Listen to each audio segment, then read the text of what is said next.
Salam dalam nama Yesus yang indah. Bersama Anda hari ini, berbagi firman Tuhan dengan sukacita. Ada kitab suci yang ingin saya bagikan dengan Anda hari ini.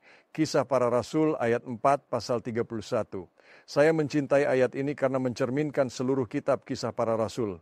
Jika satu ayat mengatakan Kisah Para Rasul, Anda bisa menunjuk ayat ini. Alkitab mengatakan saat mereka berdoa, tempat mereka berkumpul berguncang, dipenuhi Roh Kudus, dan berbicara firman Tuhan dengan penuh keberanian. Mereka sedang berdoa, mereka terguncang, mereka dipenuhi dengan kasih Tuhan, dan mereka berbicara dengan keberanian besar tentang firman Tuhan. Sekarang itu adalah ketetapan gereja dalam kitab Kisah Para Rasul.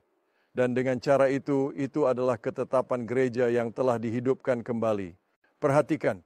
Ada pola doa yang mengarah pada kebangkitan dan penginjilan yang perlu diperhatikan dengan seksama. Dan itulah yang Anda lihat dalam ayat kitab suci tersebut. Dan ketika Tuhan telah bergerak secara historis, itulah yang terjadi. Saya di sini di Louisiana College lagi hari ini berbagi dengan Anda firman Tuhan. Dan itulah salah satu alasannya. Saya baru menikmati di sini.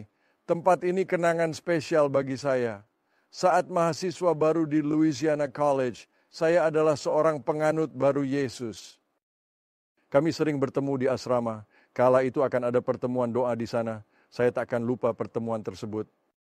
Kami berdoa untuk sekolah kami, untuk teman-teman, dan masa depan kami. Saya berdoa agar Tuhan memperbolehkan saya pergi ke Eropa Timur, ke negara-negara komunis, dan memberitakan Injil Yesus Kristus dengan baik. Pelayanan saya terpusat dalam hal itu selama bertahun-tahun. Itulah yang saya lakukan. Suatu hari saya berjalan masuk ke Rumania, negara Rumania pertama kali saya berada di sana, dan saya melihat sesuatu yang benar-benar membingungkan pikiran. Saya pergi ke gereja ini, itu berada di pusat gerakan kebangkitan Roh Kudus di Rumania. 1 jam sebelum ibadah dimulai, gereja penuh. Dan ketika saya bilang penuh, Anda tidak bisa menemukan tempat di gereja. Dan mereka tidak ada di sana untuk pelayanan. Mereka berada di sana untuk berdoa 1 jam sebelum ibadah dimulai. Demikianlah sifat alami gereja ini. Dan tumbuh. Dan saya akan berbagi dengan Anda nanti tentang beberapa hal di Rumania. Tetapi itu menjadi salah satu kebangkitan rohani terbesar dalam sejarah, saya percaya, kekristenan, di mana seluruh bangsa terbangun. Dan faktanya saat saya di kampus hari ini, tepat saat ini, satu-satunya universitas Kristen terakreditasi di sini. Di Eropa Timur ada di Romania yang perkembangan dari gereja itu sendiri di mana mereka berdoa. Dan Anda lihat doa menghasilkan kebangkitan, pemulihan menghasilkan penginjilan.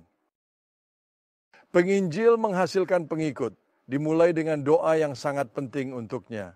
Dan dalam segmen pertama ini, bagian pertama dari video pembinaan murid yang saya bagikan dengan Anda, yang ingin saya bagikan adalah kebutuhan Anda menjadi pria atau wanita yang rajin berdoa. Sangat mendasar bagi saya. Saya belajar itu di Louisiana College. Ketika berkumpul dengan siswa lain dan mulai berdoa, Tuhan bekerja dan mendorong saya ke masa depan untuk menjangkau dunia bagi Yesus. Wanita di sini mengapa tidak banyak cermin tempat dan menghadap Tuhan? Mengapa kita tidak ada cermin teman berkumpul, berseru dan berdoa untuk negara, komunitas, teman-teman, dan lihat apa yang Tuhan lakukan. Doa akan membawa kepada kebangkitan rohani. Kebangkitan rohani akan membawa kepada penginjilan, dan penginjilan akan menghasilkan murid-murid Yesus.